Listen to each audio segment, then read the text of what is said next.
Everybody. Body. Literally. Yeah, everybody. Exactly. Yeah. All right.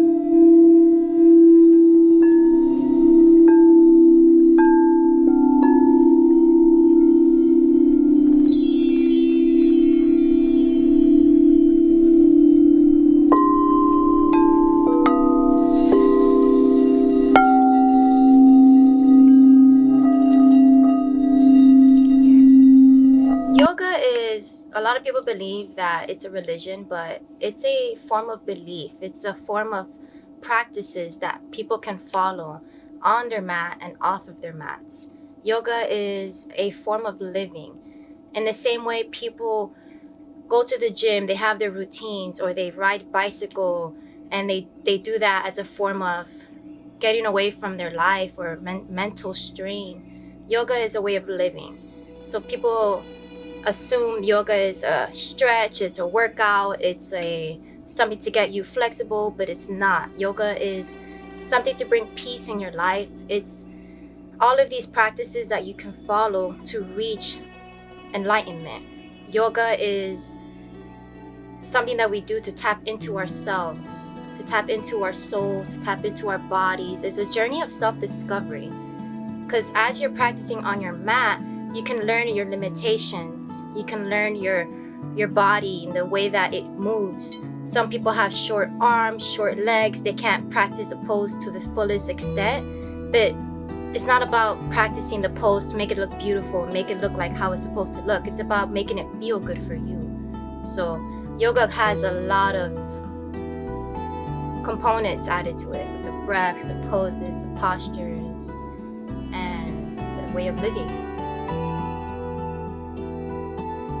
To me personally, it's literally a combination of all of those things together, because one day I might do the yoga practice to calm down.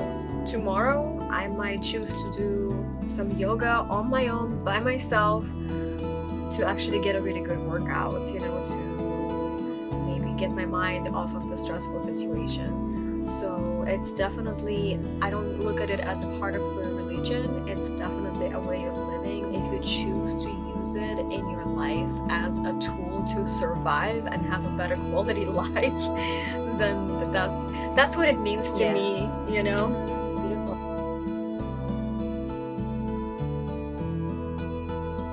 So there's a lot of benefits to yoga, whether it's to reach, like she said, spiritual awareness, whether it's to release stress, whether it's to become physically active or more flexible. But again, with flexibility, you can be flexible in your body, but by practicing yoga, you can also be flexible in the mind, because it allows you to open your channels throughout your chakras. It helps you open up new paths for yourself, because imagine if you have a stiff body and you're trying to journey through your journey, you're gonna break down. It's like a car. You gotta change the oil, you gotta change the tires. So that's why yoga is really beneficial when you're practicing, so you can enjoy your life in your body to the fullest. I would like to add that the beauty of yoga, that I see it, is you become so aware of every part of your body more than any other practices that I've personally experienced. Because when you are in the alignment of any kind of pose, whether it's a warrior one or whether you're doing a forward fold, you literally have to get in tune so much with how you're feeling inside, starting from your toes all the way to your fingertips, the crown of your head, the root of your spine, your whole entire body. You literally start feeling every cell of it, the breath, the muscles, the joints, the connective tissue. Everything gets involved and you become mindful about all of those things. And I feel like that's the best way of grounding. That's great. And bringing your attention inward, instead of, when you go work out at the gym, you're literally just focusing on pushing, pressing, exerting. Yes. Yeah. You're not really thinking of how is my big toe feeling right now? With yoga, you're aware of every little part of your body, and it brings you to reality, to the current moment, to the present state of being. And that's why a lot of people love yoga. I think it makes them feel alive. Yes, more body spatial awareness.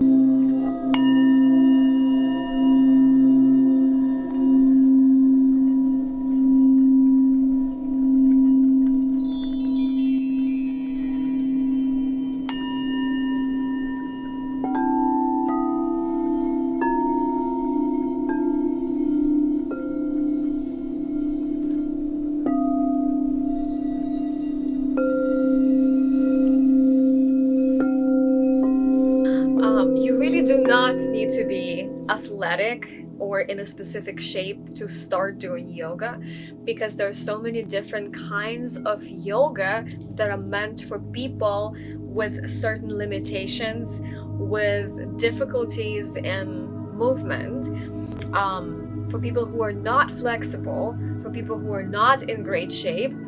That's what makes yoga perfect for everyone, because there's no right or wrong, and nobody's ever gonna look at you like, oh, what is he doing over there, you know? Oh my god, he's really bad at yoga. That's never gonna be. Yeah, there's literally not going to be a moment like that in a yoga class, because everyone has their own journey, and you always adjust every pose in a way that is good for you, and the teacher is always going to tell you and guide you in a direction that's good for your body. So you can start yoga with any level of flexibility, any level of course, if you don't have severe injuries, that's a different kind of situation. But yeah, I believe that yoga is for everybody.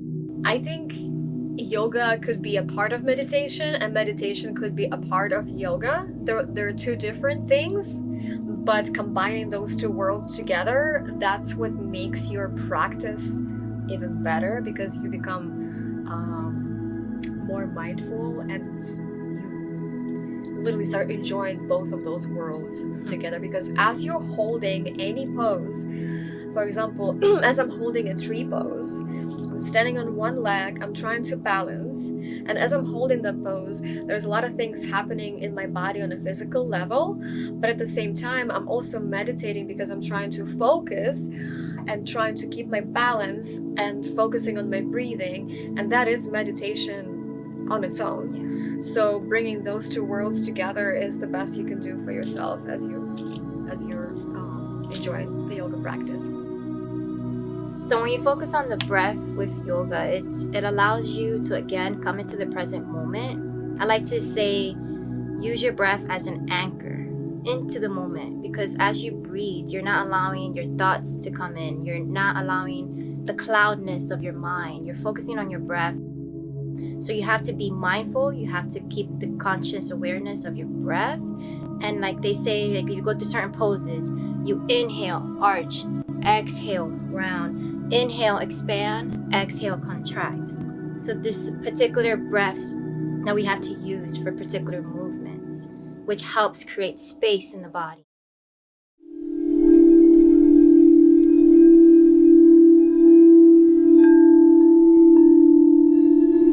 Sound frequencies bring your body peace without even you needing to do anything. You can fall asleep. You don't even have to really focus on it. But as you hear the sounds of the balls, which is perfectly aligned with the frequencies of your energy centers, which is your chakras, the healing happens on its own. Like, you don't have to do absolutely anything. You just continue with your practice, continue with your breathing, and the sound is going to do its job for you. Just like when you're listening to the classical music, after being at a concert, you feel enlightened, you feel like, you know, your whole world just brightened up. That's exactly how it feels to incorporate sound healing into your practice. And then with the sound healing, I would like to add that the frequency, there's frequencies in each bowl. So this one is a certain frequency that can target your heart chakra. There's a frequency at 432 hertz, which is the same frequency of happiness.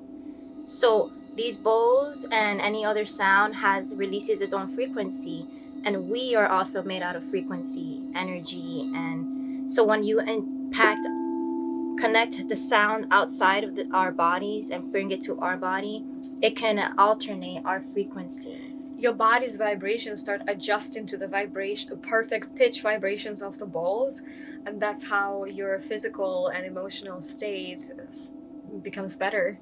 Yeah, yeah.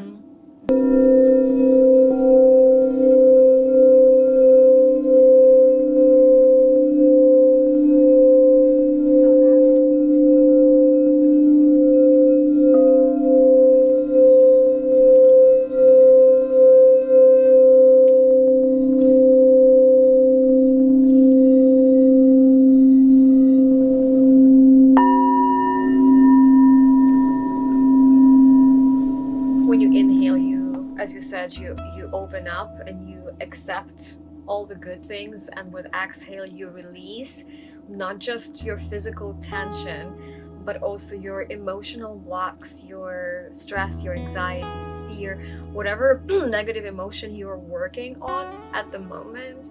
You can mindfully guide it out of your body and out of your energy field through your exhale. That's at least what I use a lot in my yoga practice.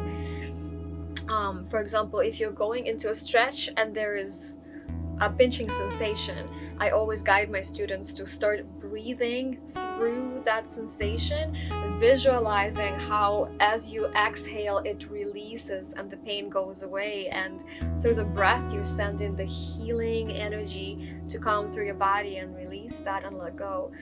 And if we learn how to do this, we can literally heal ourselves. So not just on a physical level, but speaking of that, the main reason for disease in the body, the word itself is dis-ease. There's a dis-ease, and the main reasons for disease in this world is because of lack of breath. Yes. People are not breathing. They're not breathing conscious. And the breath, you have to breathe through your whole body. You don't just breathe through the chest. We breathe in through the belly, because you have your diaphragm, which is a muscle in your body that helps, which is your breath. You don't breathe through your lungs. We breathe through our diaphragm, which brings air into the lungs. So your diaphragm goes as far down into the belly. So most of us were chest breathers. That causes a lot of disease in the body. It's not good. So also the breath is connected to the life force. You know, the life force. Exactly. Yeah. If there's no breath, that's it. There's no life. Yeah. So that's probably the core of everything. Literally, the life itself originates from the breath. Nice.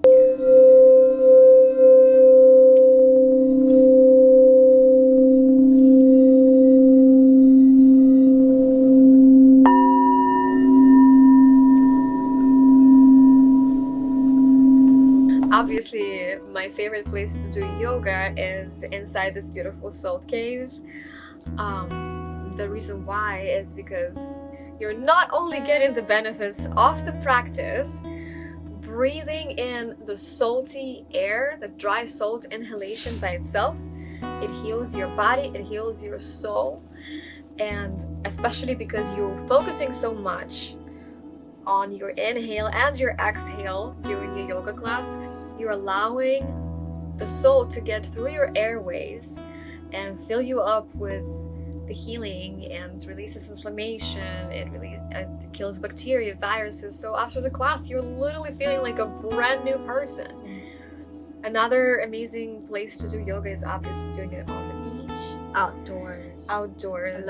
Under the big tree, in the forest, in the park, wherever you can feel connected and grounded. And if not, in a studio, depends on the studio. So some, are cozy. Some people prefer indoors because sometimes the weather doesn't permit, or sometimes indoor because it's more private. You're not distracted by outside chaos. But definitely I prefer to practice outdoors because you're connected to nature.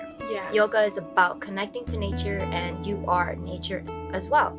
So you're connecting with everything. That's pretty much, you're connected. We are all connected. So as you practice, you're connecting to yourself and you're connecting to the outdoors and the trees and you're taking in the energies of the vibrations around you as well. So that's why it's important to pay attention to where you are learning or practicing yoga, because you could be picking up a studio and there's negative energy lingering in that studio, or you can be picking up a nice place like this place, the Salt Cave in Naples, and enjoy the benefits of the salt room as well. So. And even if you guys don't have a chance to do it in a studio, if you just want to do it at home and you just have your yoga mat or a blanket, or you can do it on your carpet, Or your as long as you do yoga. Doing yoga in any kind of circumstances and conditions is better than not doing yoga at all. Yes, yes.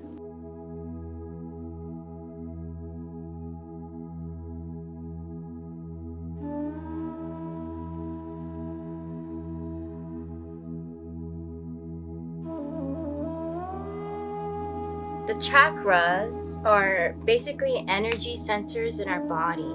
We have thousands of them, but there are 7 of the main ones that we have, which are red, orange, yellow, green, blue, purple, violet. So these energy centers are connected to our body, and they're connected to our spirit, to our auric field. So if you have like your root chakra, that's the base chakra at the center, the base of your spine. This sound bowl also gives you the vibrations of that chakra, so it can help heal that root chakra. So your root chakra is connected to your spine and your blood, but it's also connected to your sense of security, your groundingness, your foundation. Like if your root chakra is out of balance, then it will show in your life as forms of lack of security, lack of, money or foundation, or maybe you're too guarded all the time. This is where your sense of survival comes in. So we have 7 chakras, red, orange, yellow, and each of them have their corresponding meaning and effects in our lives. So the orange one is the sacral chakra, connected to our creativity and emotions, and then the solar plexus is the one that's also connected to the energy of the sun. It's what ignites us. It's the fire that we have in us. The power that we have inside of us. Yes. And then we have our heart chakra, and our throat, third eye, and our crown. All of them are connected. And if there is a block in any of them, then the energy doesn't flow easily throughout your spine, throughout your whole being. That's why that's where the sickness begins. Sometimes the sickness begins on the energy level and it develops into a physical sickness, you know, and knowing where it originates from. Like for example, if you're holding too much of emotions inside of you and you don't express it through your throat, like you don't speak the truth, you don't know how to release your feelings through your speaking, through your throat chakra, then it becomes blocked, and then next thing you know, the energy is not passing through that area, and then it gets stuck in there, and then you might end up having problems with your thyroid, you might have problems with your throat in general, and yeah, it becomes a physical issue. So working on those things, like releasing blocks, releasing tension, releasing anxiety that's collected in our chakras, helps you in so many ways.